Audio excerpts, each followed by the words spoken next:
He walked into the car dealership ready to buy, but they didn't see a customer. They saw someone they could ignore. What they didn't know: the man they disrespected wasn't just anyone. By the next day, he'd own the entire company and teach them a lesson they'd never forget. This is the ultimate tale of turning the tables on prejudice and proving your worth. The sun was shining brightly as Derek walked into the car dealership, his mind filled with excitement and a sense of accomplishment. Derek was a self-made man. Years of hard work and determination had finally paid off, and he was ready to treat himself to the car of his dreams. Dressed in a casual polo shirt and jeans, he blended in with the usual customers. But what set Derek apart wasn't visible to the naked eye. It was the confidence he carried and the success he had earned. As he stepped inside, the glossy cars gleamed under the showroom lights, and the smell of polished leather filled the air. Derek glanced around, taking in the sight of luxury vehicles neatly lined up in rows. This was a moment he had worked so hard for. A receptionist at the front desk barely looked up when Derek entered.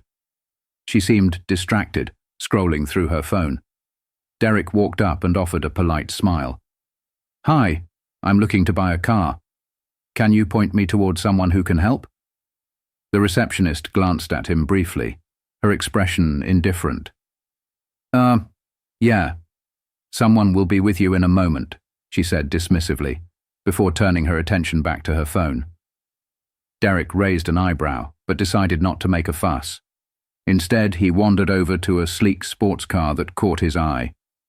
He ran his hand along the smooth surface of the car, envisioning himself behind the wheel. Minutes passed, and no one approached him. Derek noticed other customers coming in, well-dressed individuals in suits and dresses, and saw salespeople rush to greet them with eager smiles. Yet he remained unnoticed. His excitement began to waver, replaced by a growing sense of frustration. Finally, he spotted a salesman walking nearby and waved him over. "Excuse me, I'm interested in this model. Can you tell me more about it?" The salesman, a middle-aged man with a slicked-back haircut, barely concealed his annoyance. He looked Derek up and down, his gaze lingering on Derek's casual attire. "That's a high-end model," the salesman said, his tone dismissive. "It's probably out of your price range." Derek's jaw tightened. "I didn't ask about the price," he replied calmly. "I asked about the car." The salesman smirked and crossed his arms. "Sure, but let's be real. This isn't the kind of car you're looking for. We have some more affordable options in the back. Maybe I can show you those?" Derek felt a wave of irritation, but kept his composure. "I know exactly what I'm looking for," he said firmly. "If you're not interested in helping me, maybe someone else will." The salesman shrugged, clearly uninterested. "Good luck with that," he said, walking away without a second glance. Derek stood there for a moment, trying to process what had just happened. The excitement he had felt earlier was now replaced by a mix of anger and disappointment. He glanced around the showroom again, noticing how the other customers were treated with respect and enthusiasm, while he was brushed off as if he didn't belong. Taking a deep breath, Derek decided he'd had enough. He walked out of the dealership, the glass doors closing behind him with a faint whoosh. As he stepped into the parking lot, his mind raced. He thought about the years of hard work that had brought him to this moment, how he had built his success from the ground up, overcoming obstacles and proving doubters wrong.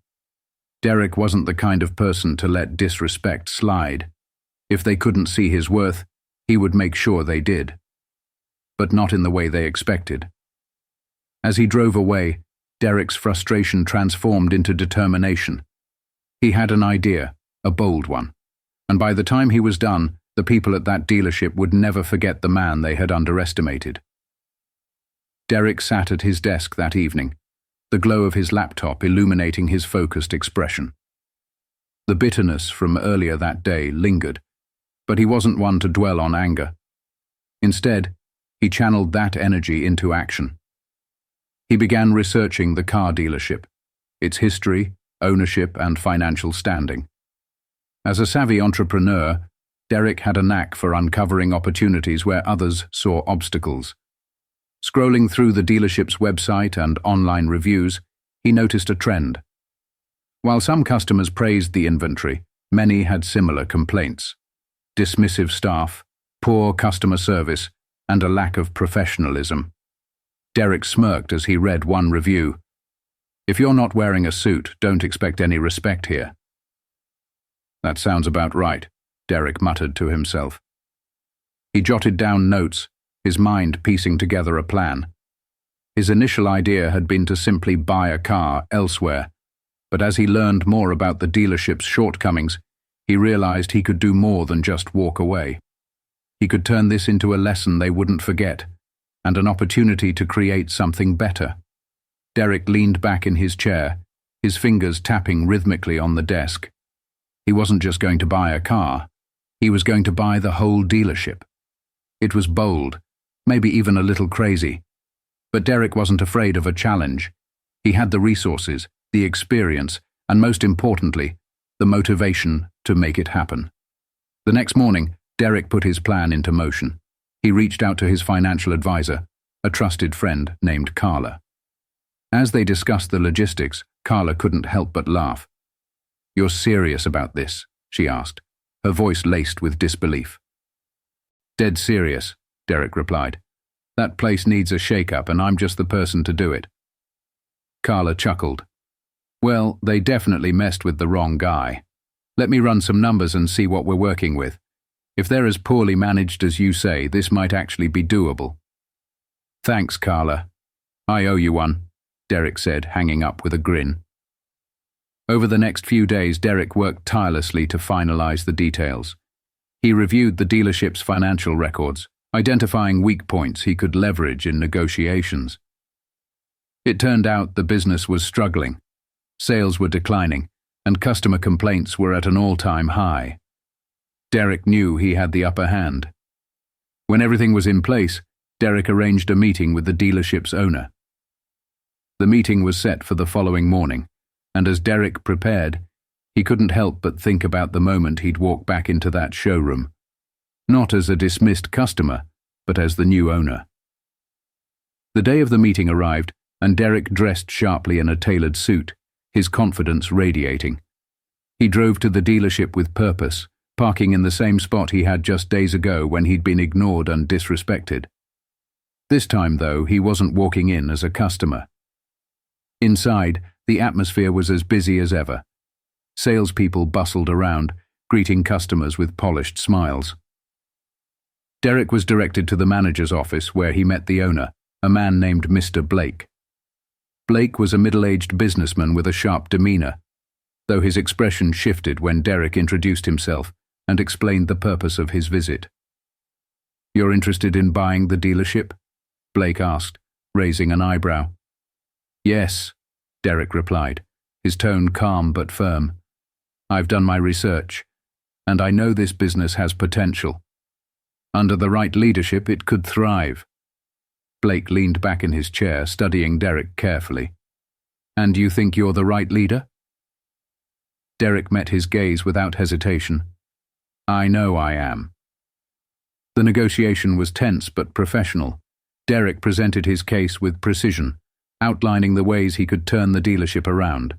He highlighted its shortcomings, but also its strengths, demonstrating his understanding of the business.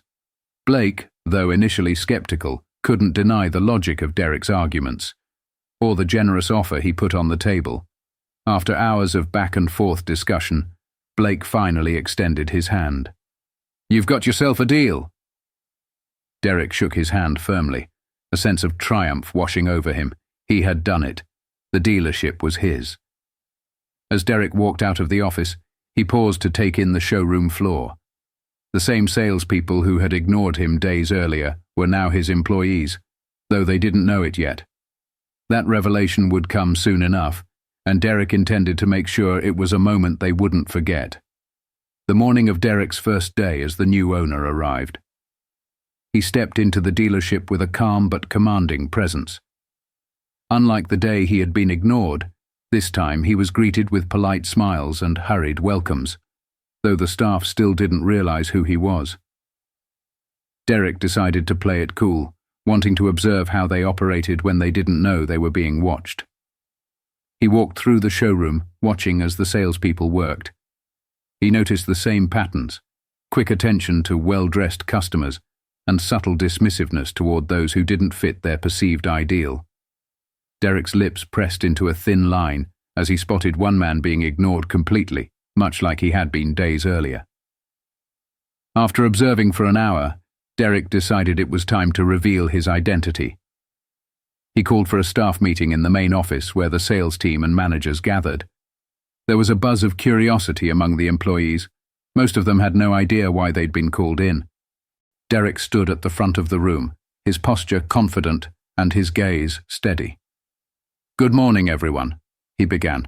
"My name is Derek Johnson, and as of yesterday, I am the new owner of this dealership." The room fell silent, the initial shock rippling through the group. Some of the staff exchanged nervous glances, while others looked confused. Derek continued, his tone measured but firm. "Let me start by saying this. I'm here to make some changes," Derek said. "When I came here as a customer just a few days ago, I was ignored and dismissed. I saw firsthand how this dealership treats people who don't look or dress a certain way, and I'm here to tell you, that ends now." The salespeople shifted uncomfortably, the realization of who Derek was sinking in. One of the managers, the same slick-haired man who had brushed Derek off, cleared his throat nervously. "Mr. Johnson, I think there's been a misunderstanding." "No misunderstanding," Derek interrupted, his voice firm. "What I experienced isn't unique. I've read the reviews, I've seen the complaints, and I know I'm not the first customer to feel disrespected here." Derek scanned the room, his gaze sharp. "This dealership has potential, but not if we keep treating people this way. Starting today, we're going to build a new reputation, one based on respect, fairness, and excellent customer service for everyone, no matter who they are or how they look." The employees listened in stunned silence as Derek laid out his vision. He emphasized the importance of valuing every customer and creating an environment where people felt welcomed and respected. Derek wasn't just demanding change. He was inspiring it, and his passion was contagious. After the meeting, Derek made a point to address each employee individually.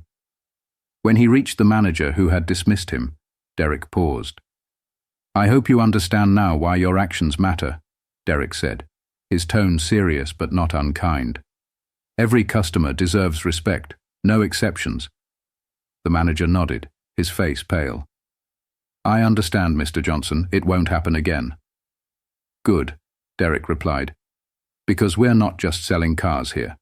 We're building relationships, and that starts with how we treat people." As the day went on, Derek took the time to connect with the staff, sharing his vision for the dealership's future. He also introduced new policies, including customer feedback initiatives and diversity training for the team. Derek wasn't just focused on fixing what was broken. He wanted to build something better. That afternoon, a young woman walked into the dealership, dressed casually and looking hesitant. Derek watched as one of the salespeople approached her with a warm smile and genuine enthusiasm. It was a small moment, but it represented a big step in the right direction. Derek smiled to himself. Change wouldn't happen overnight, but it had begun. And as the new owner, he was determined to ensure that everyone who walked through those doors was treated with the respect they deserved. The changes Derek implemented at the dealership started making waves almost immediately. Word spread quickly about the new management, and soon customers were noticing the difference. Derek took pride in being hands-on, often walking the showroom floor and personally ensuring that every visitor was treated with respect and care. It wasn't just the customers who felt the shift. The employees were beginning to see the benefits too. Derek's leadership style was different from anything they had experienced before. He encouraged collaboration, rewarded excellent customer service, and made it clear that everyone had a role to play in the dealership's success. A few weeks later, Derek was sitting in his office when his assistant knocked on the door. "Mr. Johnson, there's someone here to see you," she said. "Who is it?" Derek asked, looking up from his paperwork. "It's one of your customers. He specifically asked to speak with the owner." Derek nodded. "Send him in." The door opened, and in walked an older man dressed in a modest jacket and jeans. He looked nervous, clutching a small folder in his hands. Derek stood up and extended a hand. "Hi, I'm Derek. How can I help you?" The man shook his hand, his grip firm but hesitant. "My name's Carl. I just wanted to say thank you for how your team treated me today." Derek gestured for Carl to sit down. "I'm glad to hear that, Carl. What happened?"